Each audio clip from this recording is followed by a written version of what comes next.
اس کے بعد اللہ نے فرمایا کہ یہ دین ہے، دین پر کوئی اجرت نہیں لی جائے گی، یہ قانون ہے. وَلَا تَشْتَرُوا بِآيَاتِي ثَمَنًا قَلِيلًا، اور میری آیات کو، میری نشانیوں کو، میرے قرآن کو، میری کتابوں کو، میرے دین کو قلیل قیمت کے بدلے مت بیچو. آج آپ دیکھیں یہ جتنے لوگ ہیں، تمام فرقے، دیوبندی، بریلوی، اہل حدیث، شیعہ، ہر مسئلے میں ان کا اختلاف ہے. یہاں تک ان کا اختلاف ہے صلاۃ ہاتھ باندھ کے پڑھنی ہے کہ چھوڑ کے پڑھنی ہے، ہاتھ یہاں تک اٹھائیں کہ یہاں تک اٹھائیں، قیام اللیل 8 رکعتیں پڑھیں، 12 پڑھیں کہ 20 پڑھیں. کتنے اختلافات ہیں. صلاۃ کے ہر رکن میں ان کا اختلاف موجود ہے، زکوٰۃ میں ان کے اختلاف، صدقات میں ان کے اختلافات، روزے میں ان کے اختلافات موجود ہیں. ایک مسئلے کو لے کے ان کا اختلاف نہیں ہے، اجرت کو لے کے سب مل کر لگے ہوئے ہیں اللہ کے دین کو بیچنے میں. کسی مولوی کا اختلاف نہیں ہے. ابھی میں رمضان ٹرانسمیشن دیکھ رہا تھا، چاروں علماء بیٹھے ہوئے ہیں. اچھا کوئی بھی مسئلہ آتا ہے ان کا جھگڑا شروع ہو جاتا ہے. اس مسئلے پہ جھگڑا ہی نہیں تھا. پوچھنے والا سوال پوچھتا ہے کہ دین پہ اجرت لینا قرآن منع کرتا ہے کہ دین پہ اجرت نہ لی جائے، لیکن آپ لوگ لیتے ہیں. دین پہ اجرت لینا جائز ہے کہ نہیں ہے؟ وہ اینکر جو ہے وہ سوال دے دیتا ہے قاری خلیل الرحمان کو، جانتے ہوں گے آپ، اہل حدیث، شیر اہل حدیث کہتے ہیں اس کو. اس کو جواب دے دیتا ہے سوال کہ اس کا آپ جواب دیں.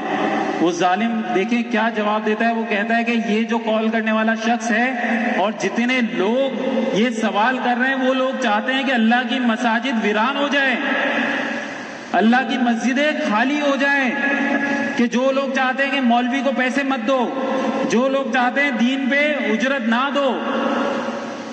کالر کو وہ کہتا ہے کہ آپ بتائیں کہ اگر مولوی پیسے لے کے امامت نہ کرائے تو یہ مسجدیں کون نماز پڑھائے گا؟ آپ دیکھیں الحمدللہ آپ لوگ گواہ ہیں، یہ مسجد یہاں موجود ہے الحمدللہ. ہمارے پاس 5 وقتہ صلاۃ ہوتی ہے، جمعے کی صلاۃ ہوتی ہے، تعلیم و تربیت ہوتی ہے. 1 روپیہ مجالے کسی نے لے لیا ہو دین کے نام پر. ابھی اذان دینے والا اذان دے گا، کوئی تنخواہ مقرر نہیں اس کی. یہاں ابھی جمعہ پڑھایا جائے گا، 1 روپیہ تنخواہ نہیں مل رہی اس کی، نہ کوئی وظیفہ دیا جا رہا ہے. بچوں کو تعلیم و تربیت دی جاتی ہے، 1 روپیہ نہیں لیا جاتا ان سے. نکاح پڑھایا جاتا ہے، کوئی وظیفہ نہیں، کوئی ہدیہ نہیں. کیا یہ مسجد ویران ہو گئی؟ اللہ کے بندو، یہ جو سوال تھا، چاروں فرقے، دیوبندی، بریلوی، اہل حدیث، شیعہ، سب متفق تھے قاری خلیل کے جواب پہ ایسے.